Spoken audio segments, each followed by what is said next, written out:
Daniel Harris, a scholar of consumption and style, has observed that until photography finally supplanted illustration as the primary means of advertising clothing, in the 1950s, glamour adhered less in the face of the drawing, which was by necessity schematic and generalized, than in the sketch's attitude, posture, and gestures, especially in the strangely dainty positions of the hands.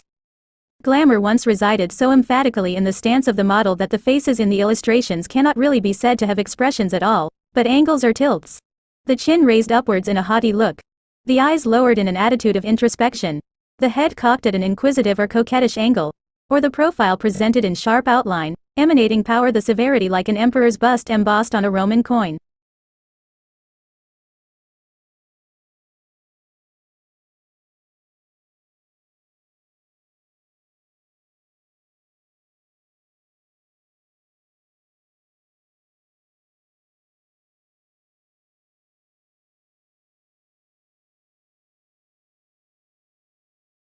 Affordable early years education and childcare potentially enables parents, particularly mothers, to be in paid employment. International studies have found that countries with greater enrollment rates in publicly funded or provided childcare also have higher maternal employment rates, although entangling causal relationships is complex. From the point of view of the household, additional income, especially for the less well-off, is itself associated with better outcomes for children, as child poverty has been shown to be a key independent determinant of children's outcomes. From the point of view of the public purse, as mothers enter employment, they are likely to claim fewer benefits and to generate extra revenues through income tax.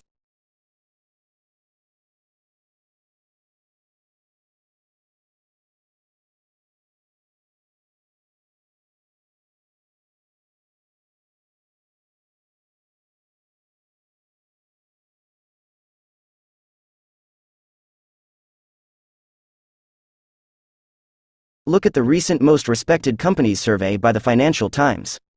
Who are the most respected companies and business leaders at the current time? Rather predictably, they are Jack Welch and General Electric, and Bill Gates, and Microsoft. Both have achieved their world-class status through playing nice. Welch is still remembered for the brutal downsizing he led his business through and for the environmental pollution incidents and prosecutions. Microsoft has had one of the highest profile cases of bullying market dominance of recent times, and Gates has been able to achieve the financial status where he can choose to give lots of money away by being ruthless in business.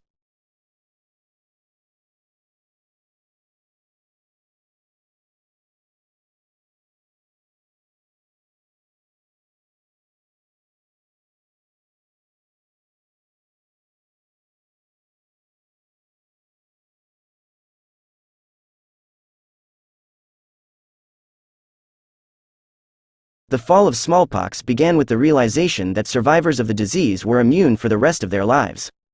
This led to the practice of variolation, a process of exposing a healthy person to infected material from a person with smallpox in the hopes of producing a mild disease that provided immunity from further infection.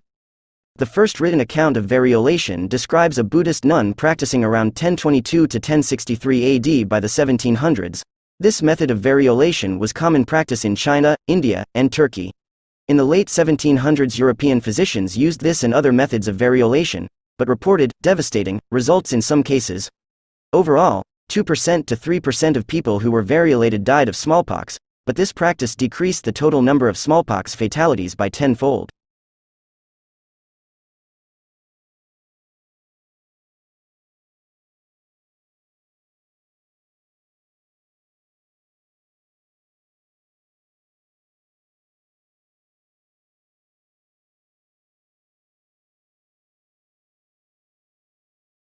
Sociology is, in very basic terms, the study of human societies. In this respect, it is usually classed as one of the social sciences, along with subjects like psychology, and was established as a subject in the late 18th century, through the work of people like the French writer Auguste Comte. However, the subject has only really gained acceptance as an academic subject in the 20th century through the work of writers such as Emile Durkheim, Max Weber and Talcott Parsons, names that will be visited throughout this course. One name that you may have heard of, Karl Marx, the founder of modern communism, has probably done more to stimulate people's interest in the subject than anyone else, even though he lived and wrote, 1818 to 1884, in a period before sociology became fully established as an academic discipline.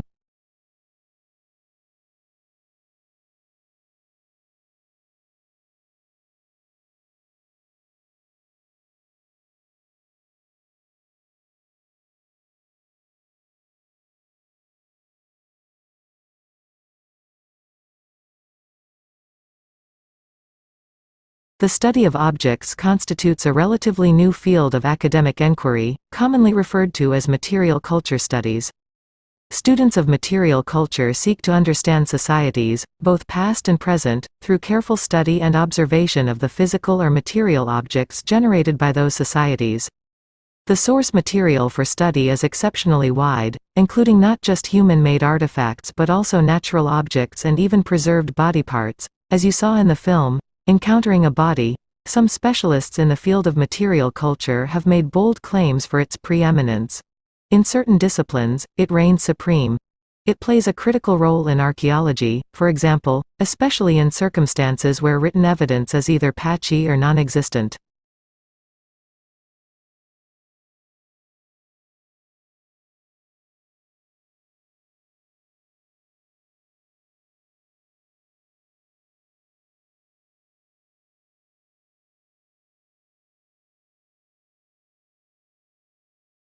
Learning is a process by which behavior or knowledge changes as a result of experience.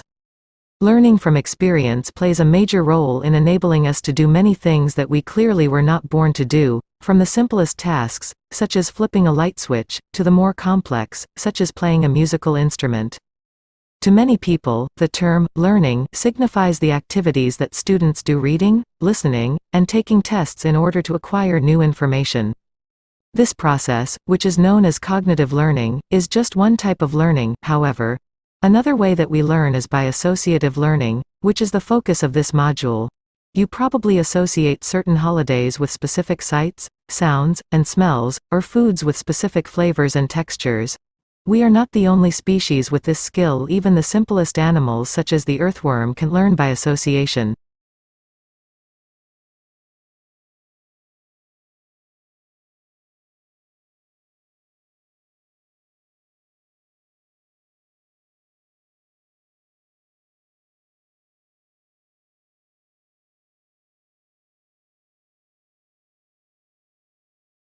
Snails are not traditionally known for quick thinking, but new research shows they can make complex decisions using just 2 brain cells in findings that could help engineers design more efficient robots. Scientists at the University of Sussex attached electrodes to the heads of freshwater snails as they searched for lettuce. They found that just one cell was used by the mollusk to tell if it was hungry or not, while another let it know when food was present. Food searching is an example of goal-directed behavior, during which an animal must integrate information about both its external environment and internal state while using as little energy as possible. Lead researcher Professor George Kemenes said, "This will eventually help us design the brains of robots based on the principle of using the fewest possible components necessary to perform complex tasks."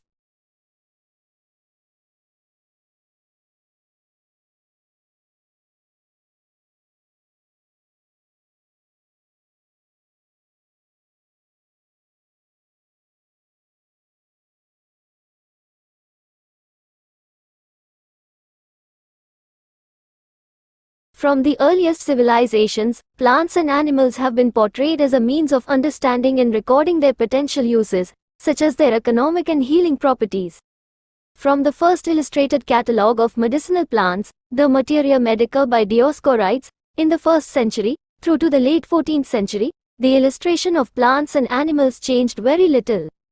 Woodcuts in instructional manuals and herbals were often repeatedly copied over the centuries, resulting in a loss of definition and accuracy so that they became little more than stylized decoration. With the growing popularity of copperplate engravings, the traditional use of woodcuts declined and the representation of plants and animals became more accurate.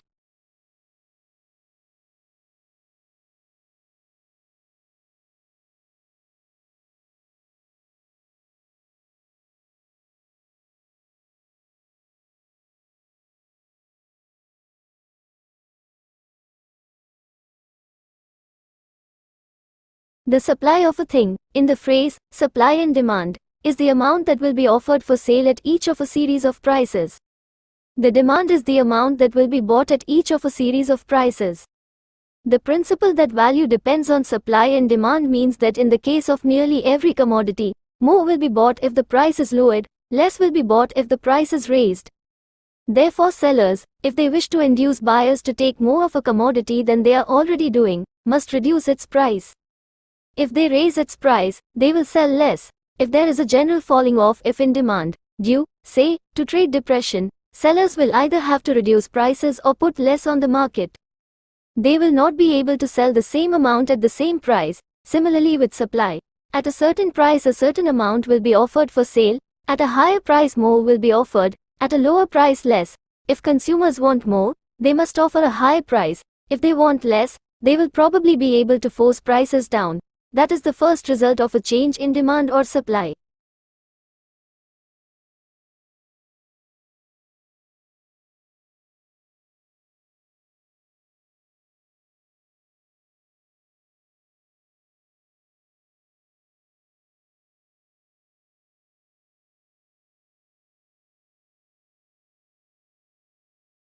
Some children may need to learn to stand up for their own ideas, especially when these do not conform to those of the rest of the group. But children also need to learn discretion, so that they can judge when it is appropriate to be divergent and original, and when it is appropriate to conform.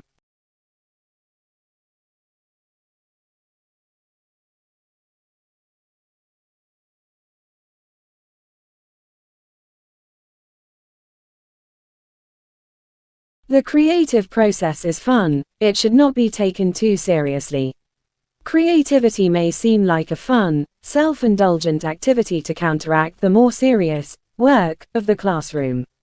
But the creative process presents many challenges. It requires concentration, persistence and determination to succeed. It may in fact be a frustrating and difficult process. Creativity deserves to be taken seriously.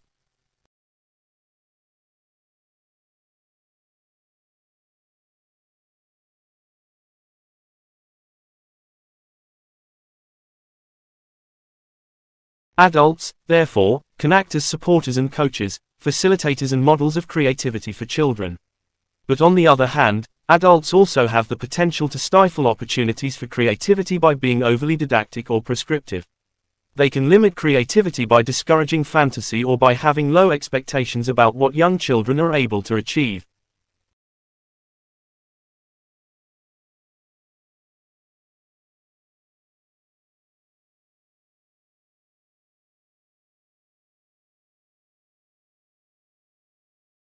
Children do benefit from free play and unstructured arts activities. But left entirely to their own devices, children's play and artwork can become routine and repetitive. Children need stimulation and creative problems to solve. Adults can help children to develop their creative skills through play.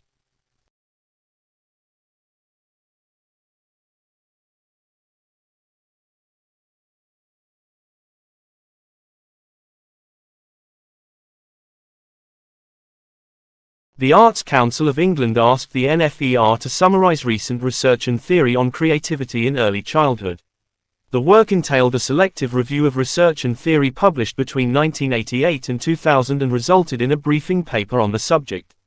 This article sets out to update the earlier paper and to identify some of the principles involved in helping young children to develop their creativity in early years settings.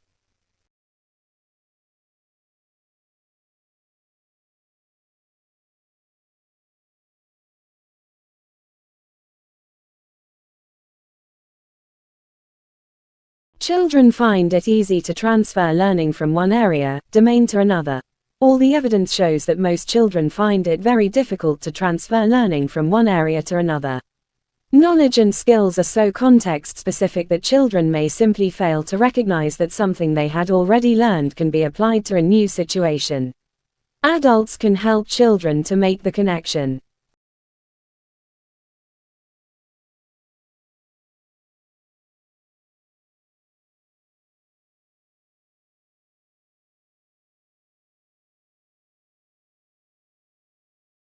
Creativity is limited to arts subjects. Although creativity is often associated with creative subjects, such as art and music, creativity is not subject-specific. Creativity is a way of approaching problem-solving that can be exercised in different areas. On the other hand, creativity does not take place in a vacuum. The way in which children express creativity will be different in different curriculum areas.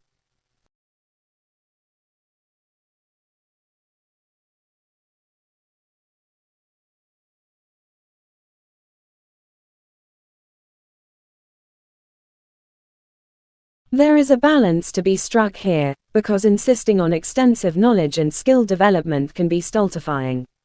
On the other hand, knowledge and skill are fundamental to creativity.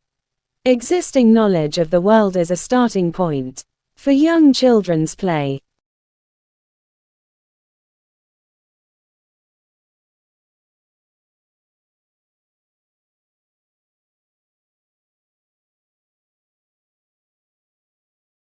It is important to consider what might constitute originality in the work of a young child.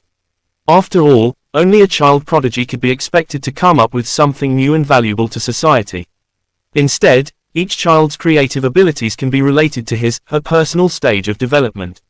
For example, a young child's work may be adaptive and original for that particular child and/or in relation to children in their class or age group.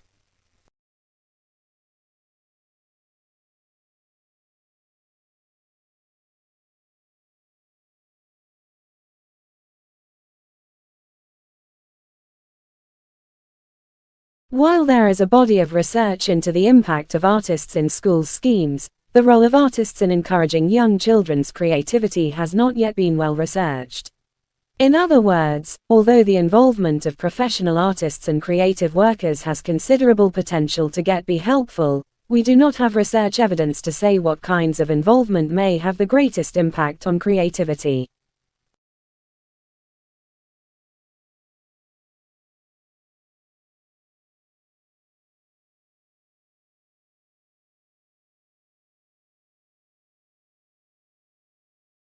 These definitions have been welcomed as giving recognition to the importance of creativity and the role of education in encouraging creative development. The appearance of creativity as an aim of the curriculum in England is part of a trend to recognize the importance of creativity internationally.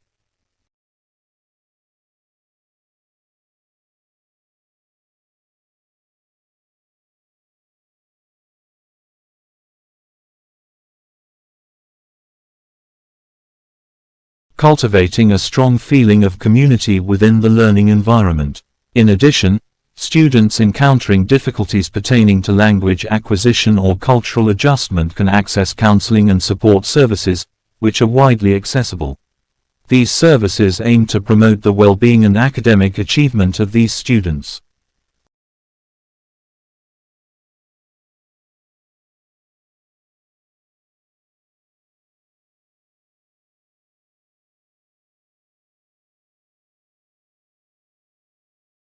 Creativity is another term that people attach word meanings to, but it can be difficult to define concisely into a single definition as the depth of understanding behind it is more complex. As thought-provokingly suggests, the lens in which creativity is viewed is always evolving depending on societal or cultural changes. Therefore, answering, "What is creativity?" may reflect what is valuable or relevant in that moment in time to the people or persons.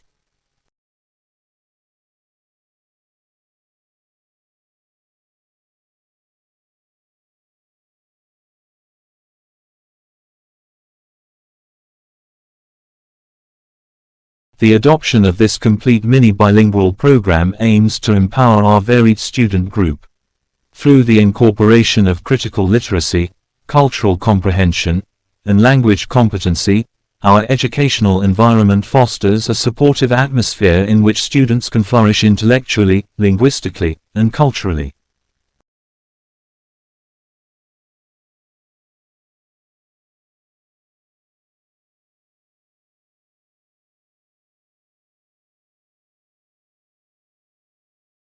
Teaching and learning has the opportunity to explore more deeply into a subject which enables children to be more inquisitive through questioning and personal inquiry from the theme. This is a new journey for the school and we are truly still at the start of it. Nevertheless, there is a sense of freedom to explore creativity within the classroom.